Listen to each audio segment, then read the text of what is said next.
All right, here are your headlines for today. Former President Barack Obama's A Promised Land has sold more than 1.7 million copies in North America in its first week. That is roughly equal to the combined first week sales of memoirs by George W. Bush and Bill Clinton. It's also among the highest ever first week sales for a nonfiction book. Crown announced Tuesday it had increased its initial print run from 3.4 million copies to 4.3 million. Sales also include audio and digital books. A Promised Land is the first of two planned volumes. And you'll remember it sold nearly 890,000 copies in its first day out. That was November 17th. Among former White House residents, only Obama's wife, Michelle, approaches his popularity as a writer.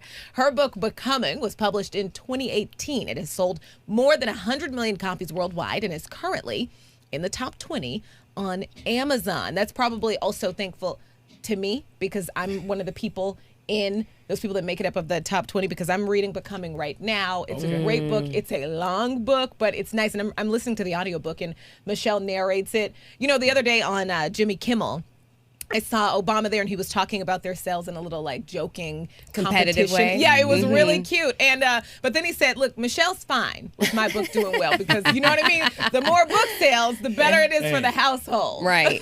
No, I've read Becoming. And they're trying to do their best. And I think they're in a weird position now, especially as community spread is growing rapidly all around them. They're trying to protect these guys. And so this is a good thing. The league is outside of not playing, they can only just keep upping the precautions, and it looks like they're just trying to better protect these guys, and it's they really are because the tests are still coming in high numbers, and sometimes you feel like should these games even count because a lot of players are not able to play due to that. So you know, some of your starters can't play. Should it really count? Should you even play the game? And again, that's why one game was canceled today. You know, mentally too, I think that's something that's not discussed enough. These are human beings, these players who are also living in a pandemic, just like the rest of us, and still like struggling through the same sort of issues that we all are, because the world is weird right now, and so they're doing this and also slamming into each other full speed, and people are debating. Exactly. You know, all right. Authorities say a contestant on Wipeout died after completing the game show's obstacle course.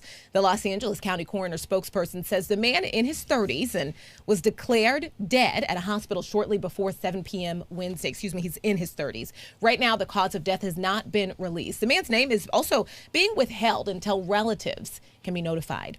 Wipeout, you know, is a reality competition show where contestants navigate an extreme obstacle course featuring giant balls and pitfalls that often result in big crashes. The show ran on ABC from 2008 until 2014, and it's currently being rebooted by TBS and production company Endemol Shine North America. A statement from TBS reads, "We are devastated to have learned of his passing, and our deepest sympathy goes out to the family." Endemol Shine released a statement too, saying, "We offer our heartfelt condolences to the family, and our thoughts are with them at this time." The death was first reported by TMZ. You know, obviously your heart goes out to this family going into a situation like this, not thinking that was going to be the outcome. Yeah. My girlfriend Roxy is actually one of the hosts. Nationwide between July 2017 and this month. First of all, who has a Crockpot or a slow cooker in here? I have a Crockpot. I just started using it last year. And it is awesome. Life-changing. Life-changing. It totally, I just throw a bunch of stuff in it, turn it on, 12 hours later, boom, I got it. So you have a slow cooker. You haven't moved over to like pressure cooker, Instapot thing. Not after this. No, me either. I still have an OG too, and I'll never give it up. Yeah, no. I don't. So you got to do some real cooking. You know what I'm saying? You got to put it in the oven and put it on top of the stove. I'm just saying. Get him. Did I just throw shade on y'all? That is real cooking. It's slow cooking. Kidding, right? It's slow cooking. All right. Hey, Black business owners are going to get a hefty $20 million venture capital funding commitment courtesy of Northwestern Mutual Future Ventures. The venture capital arm of the Milwaukee-based life insurance and financial service giant will invest some money in startup companies founded by Black entrepreneurs. Plans also call for the launch of the Northwestern Mutual Black Founder Accelerator. That's actually a new startup accelerator powered by nationally ranked Startup Accelerator Generator. The company reports the new initiatives are part of its ongoing commitment to fostering diversity and inclusion and driving equity through innovation. On the venture capital front, the funding is needed. Northwestern Mutual reports Black founders get less than 1% of venture capital funding each year. The company says Northwestern Mutual and Generator are committed to investing in and supporting Black entrepreneurs to help close this funding gap and advance their companies. For more details on the Northwestern Mutual Black Founder Accelerator or to apply, go to GeneratorBlackFounderAccelerator.com. And just so we're clear, Generator is GENER and then the digit 8, TOR. I think this is really cool because they say the 20 million is only the beginning. They say it's just the start of them continuing to invest in, provide opportunities for Black founders. Yeah. It's great. Yeah, no, I think that's fantastic. My girlfriend. Welcome back to the Black Report on Fox Soul, your daily source for news, views, and opinions. If you're just tuning in, here's what you've missed.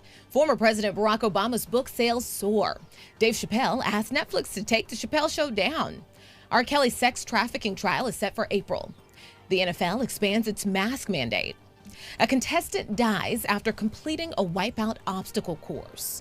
Nearly 1 million Sunbeam Crockpots are being recalled for burn risk. Northwestern Mutual is making a $20 million venture capital commitment to Black entrepreneurs.